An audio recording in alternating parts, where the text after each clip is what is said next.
ولو أننا نزلنا إليهم الملائكة وكلمهم الموتى وحشرنا عليهم كل شيء قبلا ما كانوا ليؤمنوا إلا أن يشاء الله ولكن أكثرهم يجهلون. وكذلك جعلنا لكل نبي عدوا شياطين الإنس والجن يوحي بعضهم إلى بعض زخرف القول غرورا ولو شاء ربك ما فعلوه فذرهم وما يفترون. ولتصغى إليه أفئدة الذين لا يؤمنون بالآخرة وليرضوه وليقترفوا ما هم مقترفون. أفغير الله أبتغي حكما وهو الذي أنزل إليكم الكتاب مفصلا والذين آتيناهم الكتاب يعلمون أنه منزل من ربك بالحق فلا تكونن من الممترين. وتمت كلمة ربك صدقا وعدلا لا مبدل لكلماته وهو السميع العليم. وإن تطع أكثر من في الأرض يضلوك عن سبيل الله إن يتبعون إلا الظن وإن هم إلا يخرصون. إن ربك هو أعلم من يضل عن سبيله وهو أعلم بالمهتدين. فكلوا مما ذكر اسم الله عليه إن كنتم بآياته مؤمنين. وما لكم ألا تأكلوا مما ذكر اسم الله عليه وقد فصل لكم ما حرم عليكم إلا ما اضطررتم إليه وإن كثيرا ليضلون بأهوائهم بغير علم. إن ربك هو أعلم بالمعتدين. وذروا ظاهر الإثم وباطنه إن الذين يكسبون الإثم سيجزون بما كانوا يقترفون. ولا تأكلوا مما لم يذكر اسم الله عليه وإنه لفسق وإن الشياطين ليوحون إلى أوليائهم ليجادلوكم وإن أطعتموهم إنكم لمشركون. أومن كان ميتا فأحييناه وجعلنا له نورا يمشي به في الناس كمن مثله في الظلمات ليس بخارج منها. أومن كان ميتا فأحييناه وجعلنا له نورا يمشي به في الناس كمن مثله في الظلمات ليس بخارج منها. كذلك زين للكافرين ما كانوا يعملون. وكذلك جعلنا في كل قرية أكابر مجرميها ليمكروا فيها وما يمكرون إلا بأنفسهم وما يشعرون. وإذا جاءتهم آية قالوا لن نؤمن حتى نؤتى مثل ما أوتي رسل الله الله أعلم حيث يجعل رسالته سيصيب الذين أجرموا صغار عند الله وعذاب شديد بما كانوا يمكرون. فمن يرد الله أن يهديه يشرح صدره للإسلام ومن يرد أن يضله يجعل صدره ضيقا حرجا كأنما يصعد في السماء كذلك يجعل الله الرجس على الذين لا يؤمنون وهذا صراط ربك مستقيما قد فصلنا الآيات لقوم يذكرون لهم دار السلام عند ربهم وهو وليهم بما كانوا يعملون ويوم يحشرهم جميعا يا معشر الجن قد استكثرتم من الإنس وقال أولياؤهم من الإنس ربنا استمتع بعضنا ببعض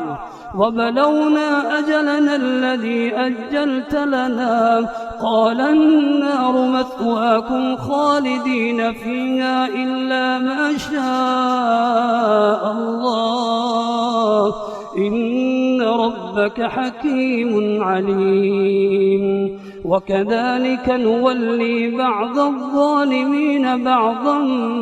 بما كانوا يكسبون يا معشر الجن والإنس ألم يأتكم رسل منكم يقصون عليكم آياتي وينذرونكم لقاء يومكم هذا قالوا شهدنا على أنفسنا وغرتهم الحياة الدنيا وشهدوا على أنفسهم أنهم كانوا كافرين ذلك أن لم يكن ربك مهلك القرى بظلم وأهلها غافلون ولكل درجات مما عملوا وما ربك بغافل عما يعملون وربك الغني ذو الرحمة إن يشأ يذهبكم ويستخلف من بعدكم ما يشاء كما أنشأكم من ذرية قوم آخرين إنما توعدون لآت وما أنتم بمعجزين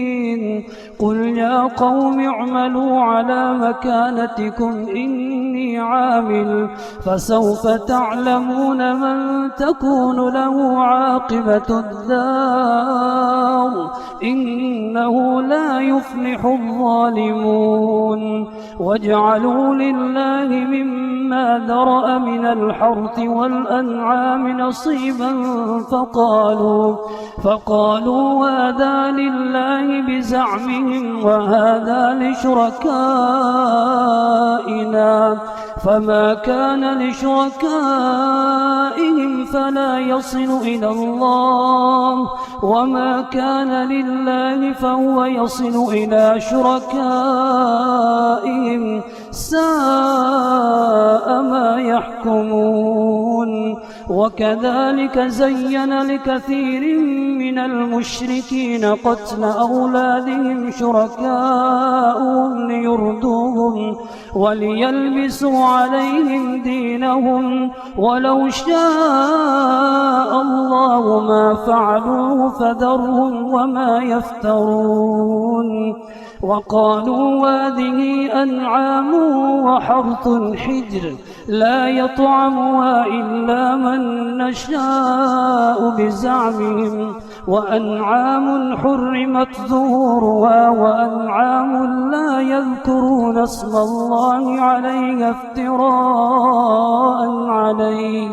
سيجزيهم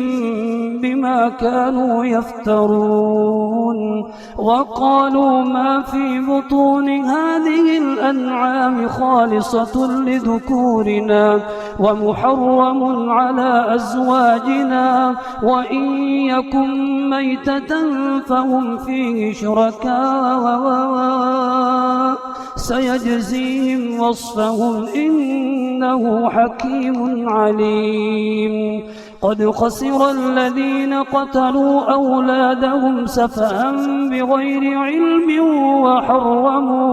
وحرموا ما رزقهم الله افتراء على الله قد ضلوا وما كانوا مهتدين وهو الذي أنشأ جنات معروشات وغير معروشات والنخل والزرع مختلفا أكله والزيتون والرمان متشابها وغير متشابه كلوا من ثمره إذا أثمر وآتوا حقه يوم حصاده ولا تسرفوا إنه لا يحب المسرفين ومن الأنعام حمولة وفرشا كلوا مما رزقكم الله ولا تتبعوا خطوات الشيطان إنه لكم عدو مبين 8 أزواج من الضأن 2 ومن المعز 2 قل الذكرين حرم أم الأنثيين أما اشتملت عليه أرحام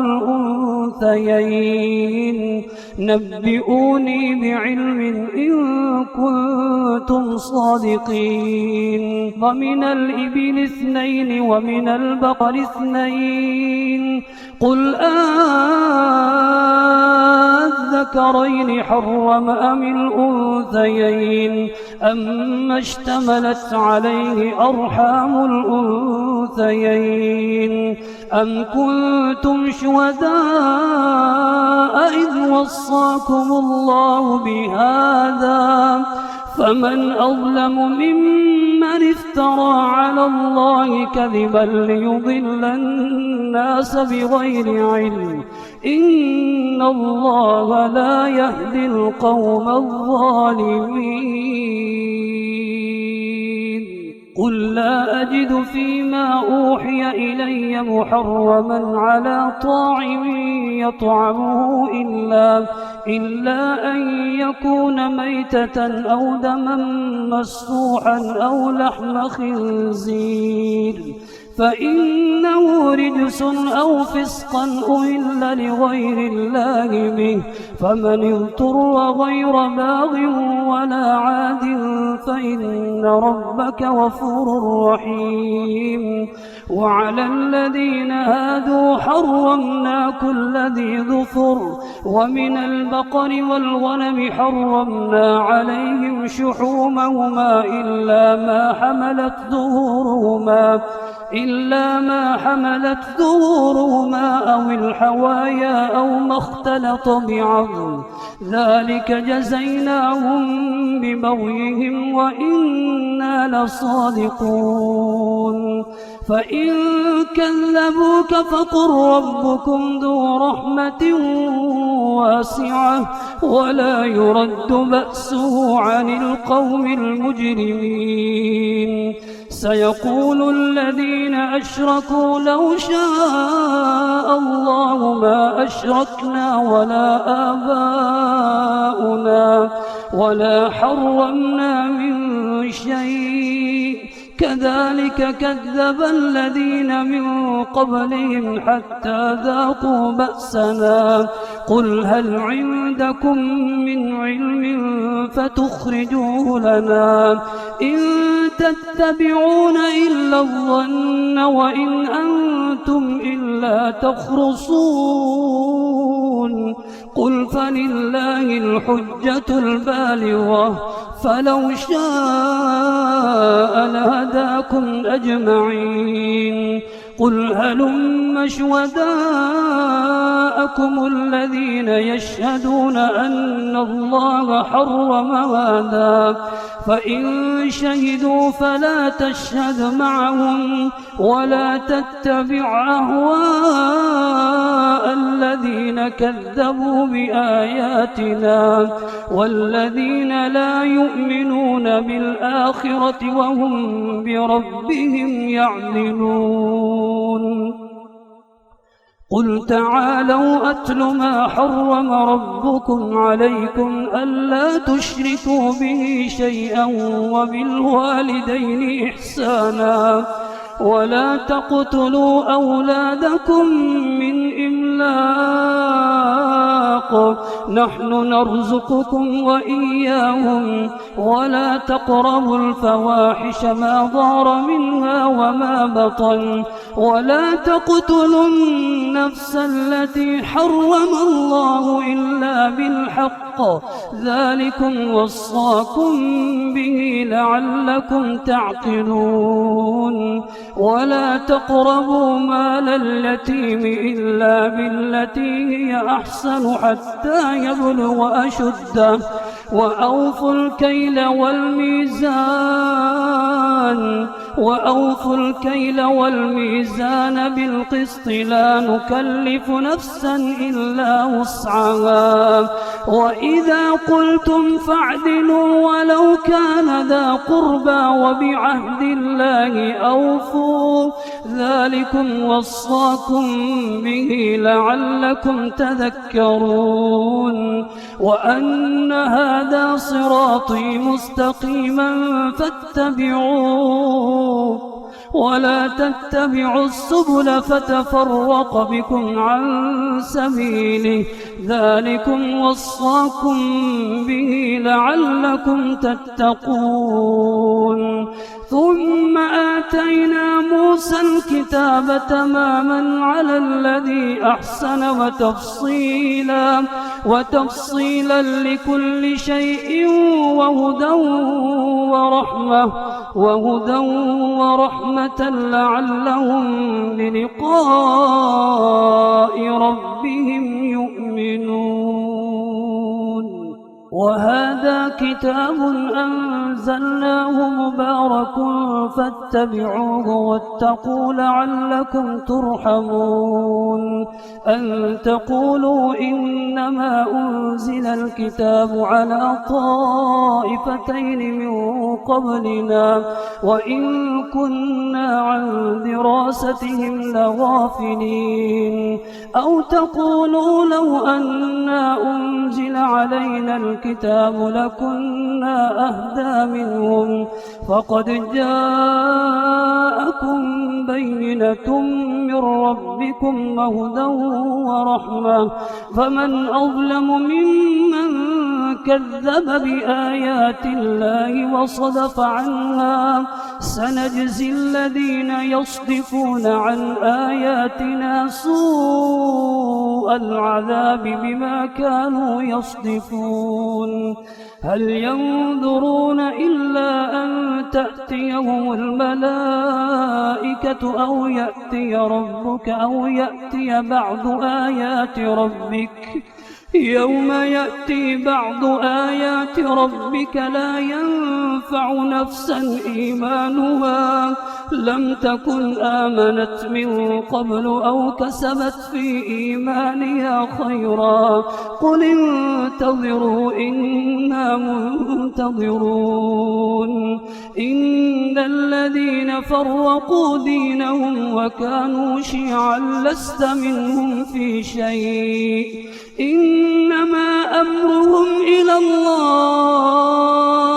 ثم ينبئهم بما كانوا يفعلون من جاء بالحسنة فله 10 أمثالها ومن جاء بالسيئة فلا يجزى إلا مثلها وهم لا يظلمون قل إنني هداني ربي إلى صراط مستقيم دينا قيما ملة إبراهيم حنيفا وما كان من المشركين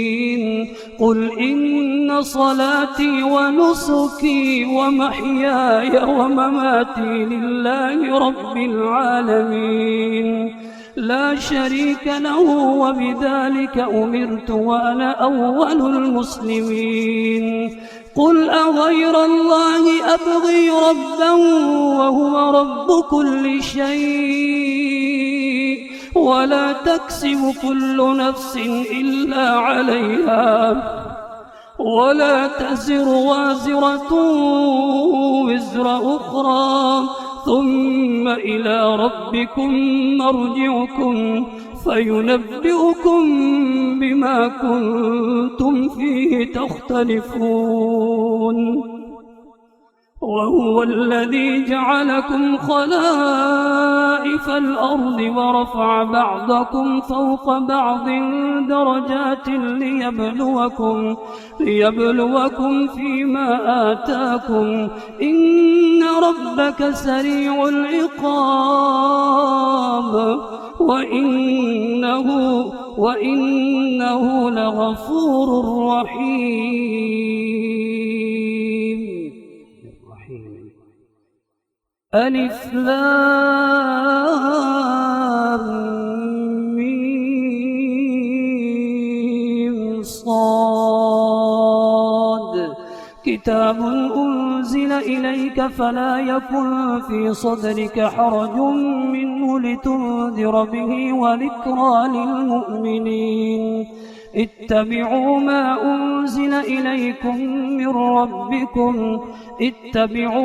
أنزل إليكم من ربكم ولا تتبعوا من دونه أولياء قليلا ما تذكرون وكم من قرية أهلكناها فجاءها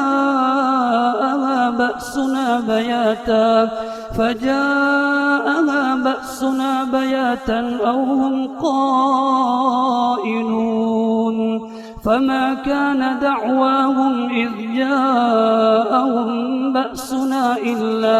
إلا أن قالوا إنا كنا ظالمين فلنسألن الذين أرسل إليهم ولنسألن المرسلين فلنقصن عليهم بعلم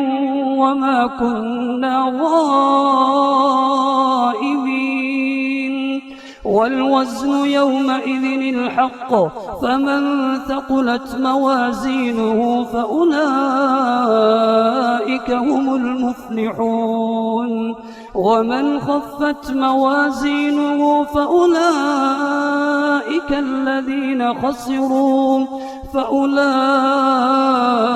الذين خسروا أنفسهم بما كانوا بآياتنا يظلمون ولقد مكناكم في الأرض وجعلنا لكم فيها معايش قليلا ما تشكرون ولقد خلقناكم ثم صورناكم ثم قلنا للملائكة اسجدوا لآدم فسجدوا إلا إبليس لم يكن من الساجدين قال ما منعك ألا تسجد إذ أمرتك قال أنا خير منه خلقتني من نار وخلقته من طين قال فاهبط منها فما يكون لك أن تتكبر فيها فاخرج إنك من الصاغرين قال أنظرني إلى يوم يبعثون قال إنك من المنظرين قال فبما أغويتني لأقعدن لهم صراطك المستقيم ثم لآتينهم من بين أيديهم ومن خلفهم وعن أيمانهم وعن شمائلهم ولا تجد أكثرهم شاكرين قال اخرج منها مذءوما مدحورا لمن تبعك منهم لأملأن جهنم منكم أجمعين ويا آدم اسكن أنت وزوجك الجنة فكلا من حيث شئتما ولا تقربا هذه الشجرة فتكونا من الظالمين فوسوس لهما الشيطان ليبدي لهما ما وري عنهما من سوآتهما وقال ما نهاكما ربكما عن هذه الشجرة إلا أن تكونا ملكين أو تكونا من الخالدين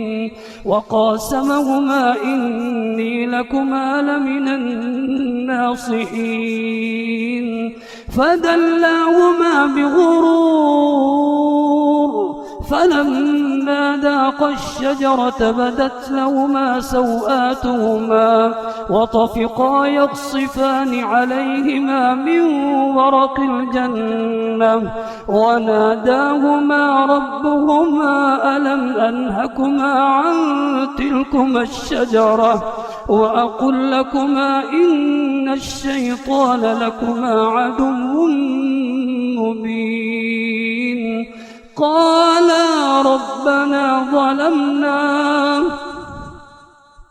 ربنا ظلمنا أنفسنا وإن لم تغفر لنا وترحمنا لنكونن من الخاسرين قال اهبطوا بعضكم لبعض عدو ولكم في الأرض مستقر ومتاع إلى حين قال فيها تحيون وفيها تموتون ومنها تخرجون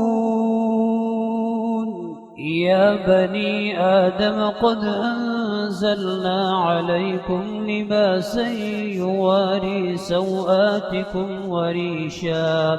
ولباس التقوى ذلك خير ذلك من آيات الله لعلهم يذكرون يا بني آدم لا يفتننكم الشيطان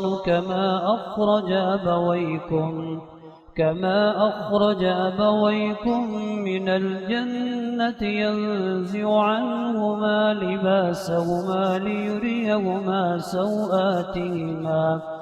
إنه يراكم هو وقبيله من حيث لا ترونهم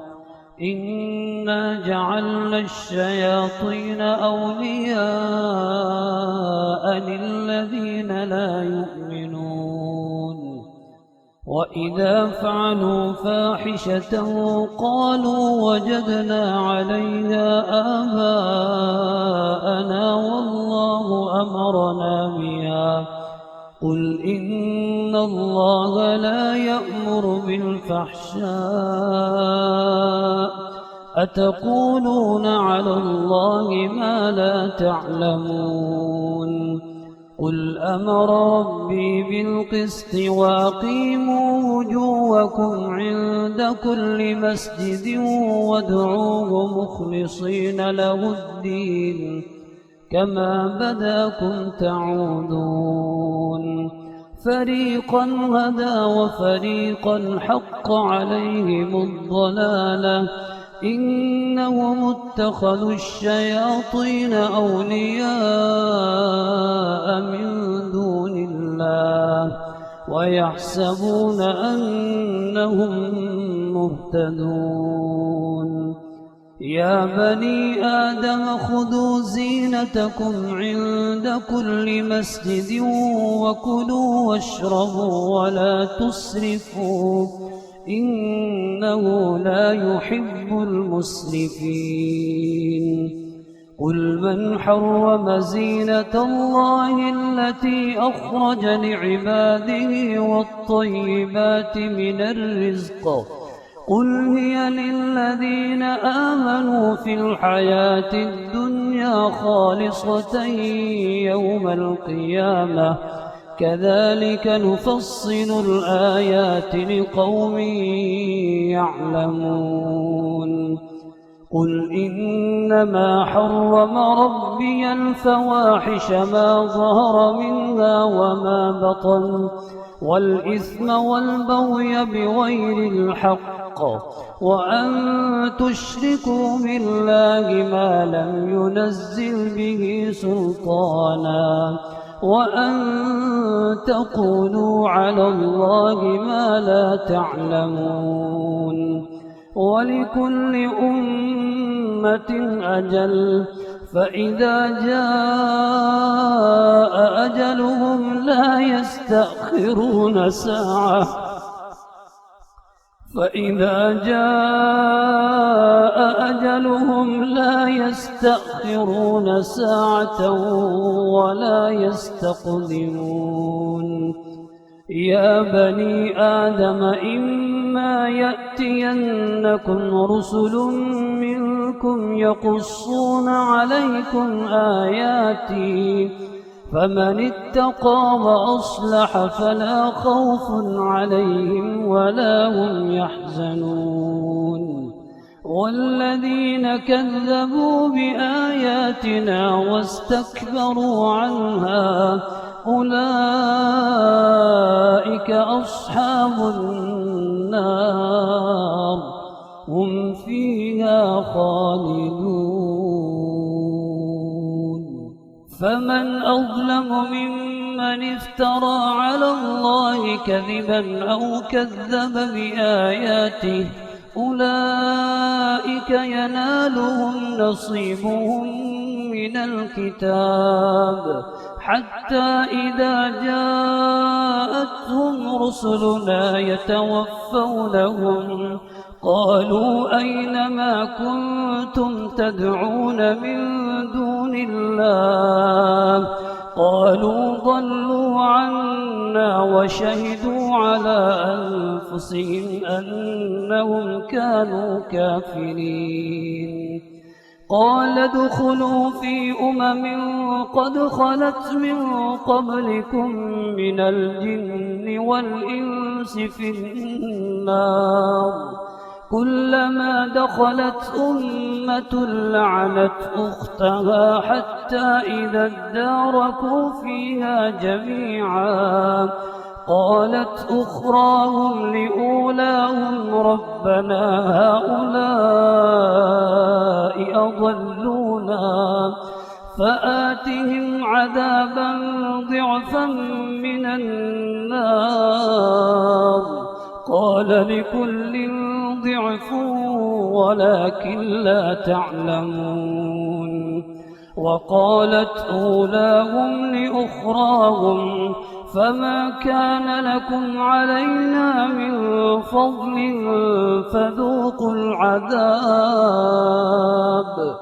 فذوقوا العذاب بما كنتم تكسبون إن الذين كذبوا بآياتنا واستكبروا عنها لا تفتح لهم أبواب السماء ولا يدخلون الجنة حتى يلج الجمل في سم الخياط وكذلك نجزي المجرمين لهم من جهنم مهاد ومن فوقهم غواش وكذلك نجزي الظالمين والذين آمنوا وعملوا الصالحات لا نكلف نفسا إلا وسعها أولئك أصحاب الجنة هم فيها خالدون ونزعنا ما في صدورهم من غل تجري من تحتهم الأنهار وقالوا الحمد لله الذي هدانا لهذا وما كنا لنهتدي لولا أن هدانا الله لقد جاءت رسل ربنا بالحق ونودوا أن تلكم الجنة أورثتموها بما كنتم تعملون ونادى أصحاب الجنة أصحاب النار أن قد وجدنا ما وعدنا ربنا حقا فهل وجدتم ما وعد ربكم حقا قالوا نعم فأذن مؤذن بينهم اللعنة الله على الظالمين الذين يصدون عن سبيل الله ويبغونها عوجا وهم بالآخرة كافرون وبينهما حجاب وعلى الأعراف رجال يعرفون كلا بسيماهم ونادوا أصحاب الجنة أن سلام عليكم لم يدخلوها وهم يطمعون وإذا صرفت أبصارهم تلقاء أصحاب النار قالوا ربنا لا تجعلنا مع القوم الظالمين ونادى أصحاب الأعراف رجالا يعرفونهم بسيماهم قالوا ما أغنى عنكم جمعكم وما كنتم تستكبرون أهؤلاء الذين أقسمتم لا ينالهم الله برحمة ادخلوا الجنة لا خوف عليكم ولا أنتم تحزنون ونادى أصحاب النار أصحاب الجنة أن أفيضوا علينا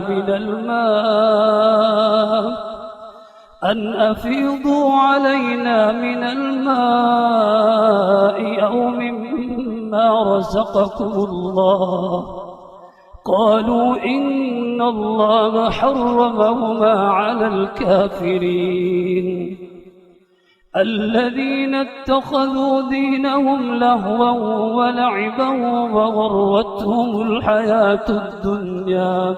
فاليوم ننساهم كما نسوا لقاء يومهم هذا وما كانوا بآياتنا يجحدون ولقد جئناهم بكتاب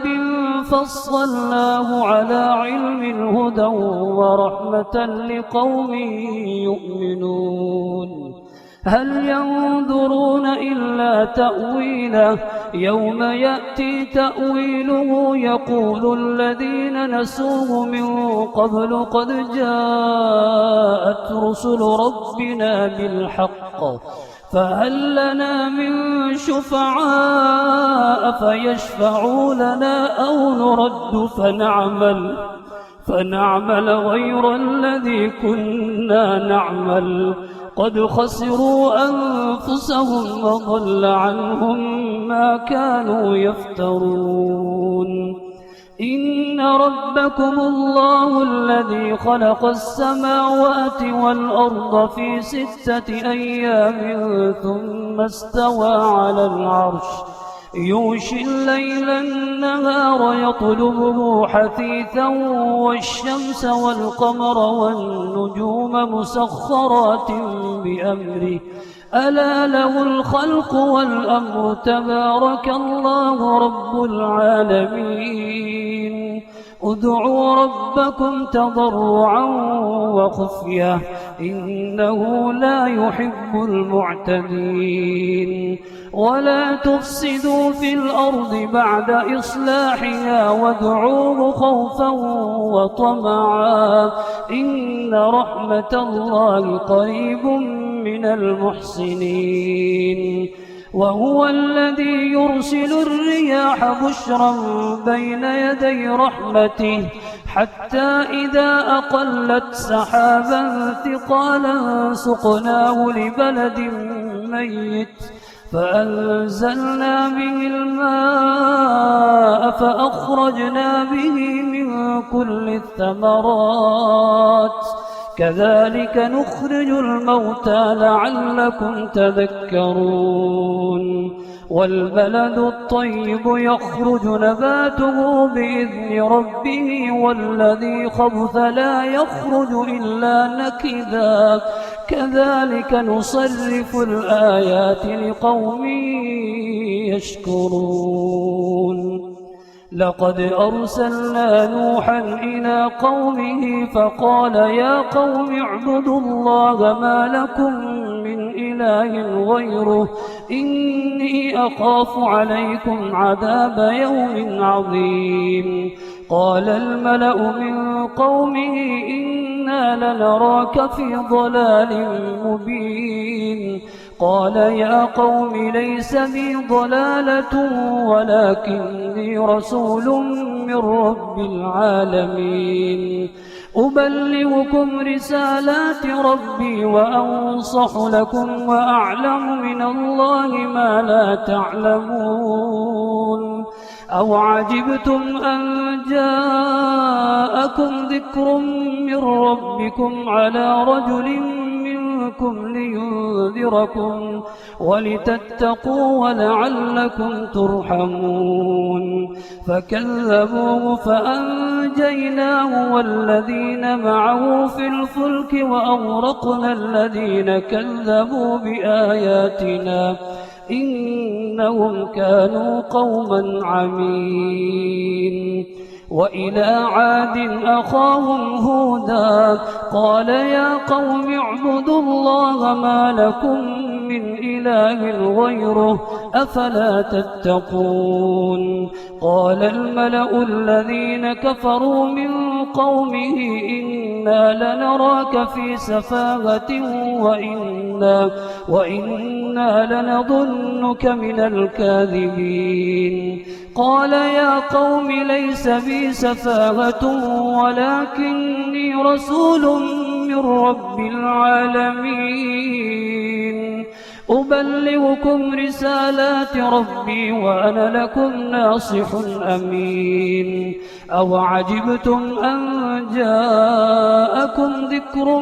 من ربكم على رجل منكم لينذركم واذكروا إذ جعلكم خلفاء من بعد قوم نوح وزادكم في الخلق بسطة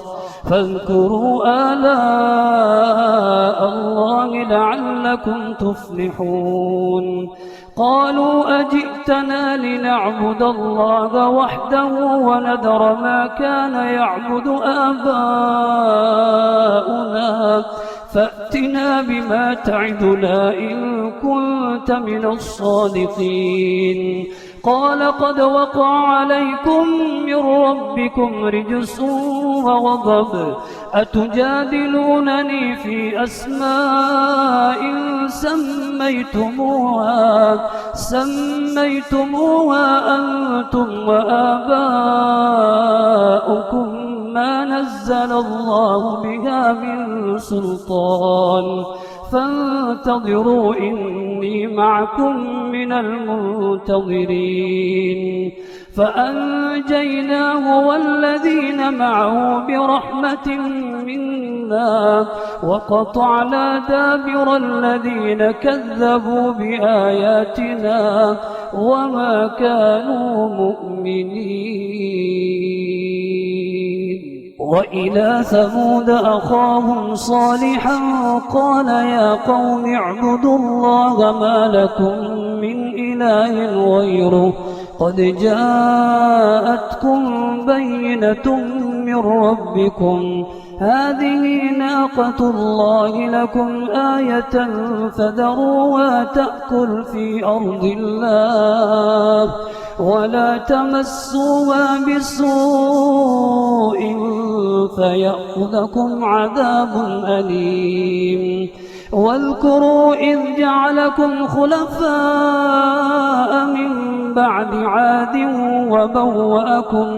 وبوأكم في الأرض تتخذون من سهولها قصورا وتنحتون الجبال بيوتا فاذكروا آلاء الله ولا تعثوا في الأرض مفسدين قال الملأ الذين استكبروا من قومه للذين استضعفوا لمن آمن منهم أتعلمون أن صالحا مرسل من ربه قالوا إنا بما أرسل به مؤمنون قال الذين استكبروا إنا بالذي آمنتم به كافرون فعقروا الناقة وعتوا عن أمر ربهم وقالوا يا صالح ائتنا بما تعدنا إن كنت من المرسلين فأخذتهم الرجفة فأصبحوا في دارهم جاثمين فتولى عنهم وقال يا قوم لقد أبلغتكم رسالة ربي ونصحت لكم ولكن لا تحبون الناصحين ولوطا إذ قال لقومه أتأتون الفاحشة ما سبقكم بها من أحد من العالمين إنكم لتأتون الرجال شهوة من دون النساء بل أنتم قوم مسرفون وما كان جواب قومه إلا أن قالوا أخرجوهم من قريتكم إنهم أناس يتطهرون فأنجيناه وأهله إلا امرأته كانت من الغابرين وأمطرنا عليهم مطرا فانظر كيف كان عاقبة المجرمين وإلى مدين أخاهم شعيبا قال يا قوم اعبدوا الله ما لكم من إله غيره قد جاءتكم بينة من ربكم فأوفوا الكيل والميزان ولا تبخسوا الناس أشياءهم ولا تفسدوا في الأرض بعد إصلاحها ذلكم خير لكم إن كنتم مؤمنين ولا تقعدوا بكل صراط توعدون وتصدون عن سبيل الله من آمن به وتبغونها عوجا واذكروا إذ كنتم قليلا فكثركم وانظروا كيف كان عاقبة المفسدين وإن كان طائفة منكم آمنوا بالذي أرسلت به وطائفة لم يؤمنوا فاصبروا حتى يحكم الله بيننا وهو خير الحاكمين